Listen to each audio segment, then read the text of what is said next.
दोस्तों कहते हैं कि अगर यह प्रकृति आपसे कुछ लेती है तो बदले में यह प्रकृति आपको बहुत कुछ देती भी है।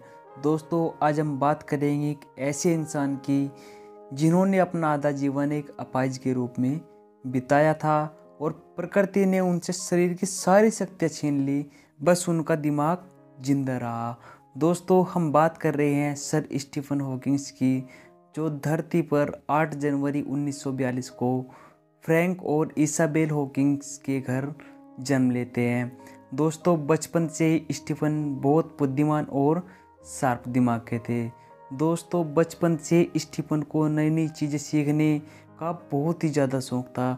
सर स्टीफन ने न केवल विज्ञान के क्षेत्र में ऐसे ऐसे काम किए जिन्हें दुनिया कभी भुला नहीं सकती, बल्कि अपनी पर्सनल लाइफ में भी उन्होंने ऐसे ऐसे चैलेंजेस को फेस किया जिन्हें कोई भी आम आदमी पूरी तरीके से अगर देख भी ले तो हार मान जाए।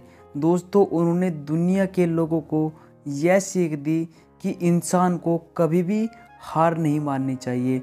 दोस्तों सर स्टीफन के संघर्ष की कहानी शुरू होती है इंग्लैंड के कैम्ब्रिज यूनिवर्सिटी से, जहां एक पार्टी चल रही थी। दोस्तों बात है सन 1962 की। इस पार्टी में दोस्तों स्टीफन की मुलाकात एक जीन नाम की लड़की से होती है, जो एक लिटरेचर की स्टूडेंट थी, जबकि स्टीफन एक फिजिक्स के स्टूडेंट रहते हैं। जीन और स्टीफन के बीच बातचीत होती है।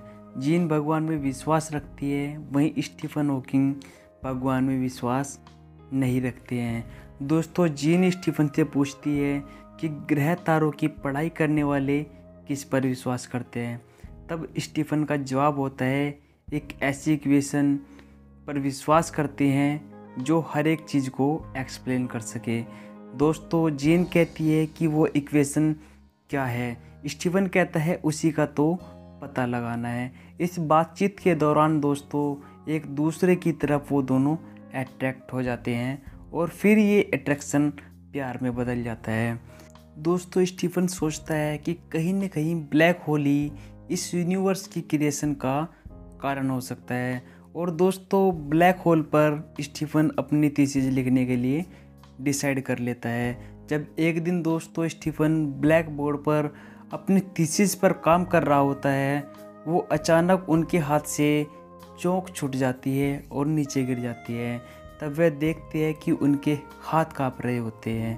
वह घबरा जाते हैं और कमरे से बाहर की तरफ जाने लगते हैं। लेकिन दोस्तों जैसे स्टीफन कमरे से बाहर जाते हैं तो वह जोर से गिरते हैं, जिसके कारण उनके सर पर गहरी चोट आ जाती है।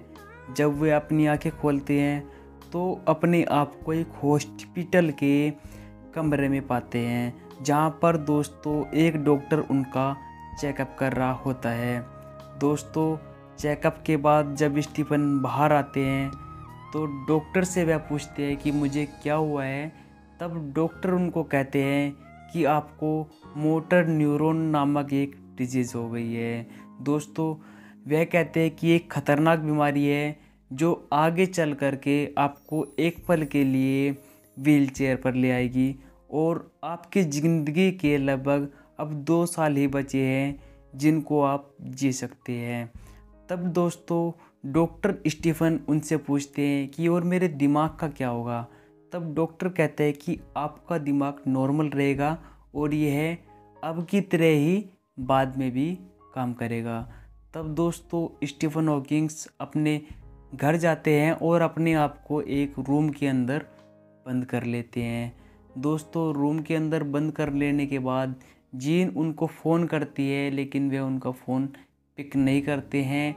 तब जीन उनके पास आती है और शादी के लिए उनको बोलती है, लेकिन दोस्तों हॉकिंग उनको मना कर देते हैं और कहते हैं कि मेरी ज़िंदगी के अब लगभग 2 साल ही बचे हैं।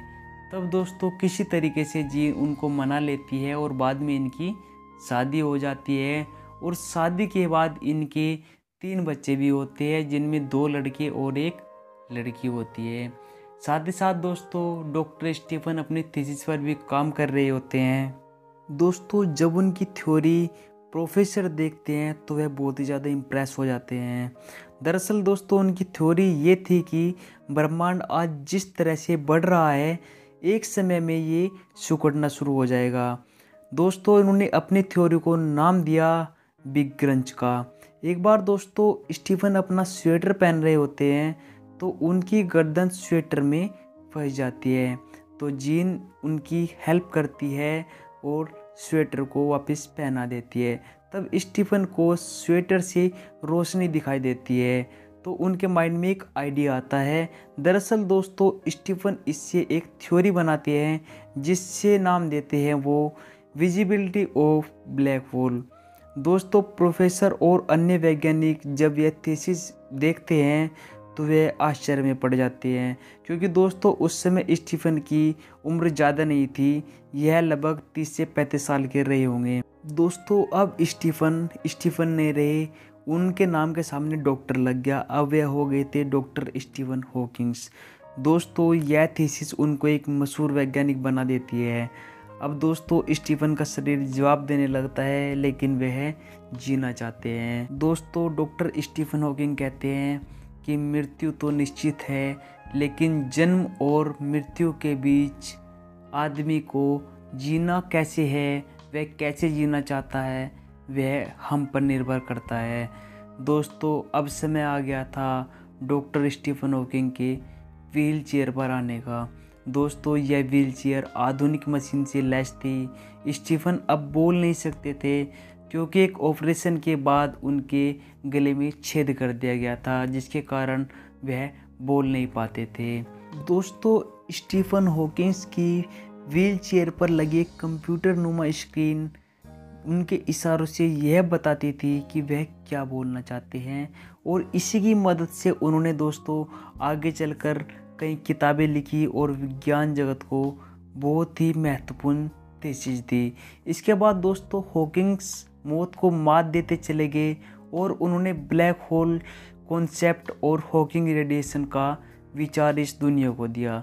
दोस्तों उन्होंने एक किताब लिखी, एक ब्रीफ हिस्ट्री ऑफ टाइम, जिसने विज्ञान की दुनिया में धूम मचा दी थी। दोस्तों स्टीफन हॉकिंग एक ऐसा नाम है जिन्होंने अपने आत्मविश्वास से दुनिया को बता दिया था कि असंभव कुछ भी नहीं है, बस जिद होनी चाहिए किसी चीज़ को पाने के लिए।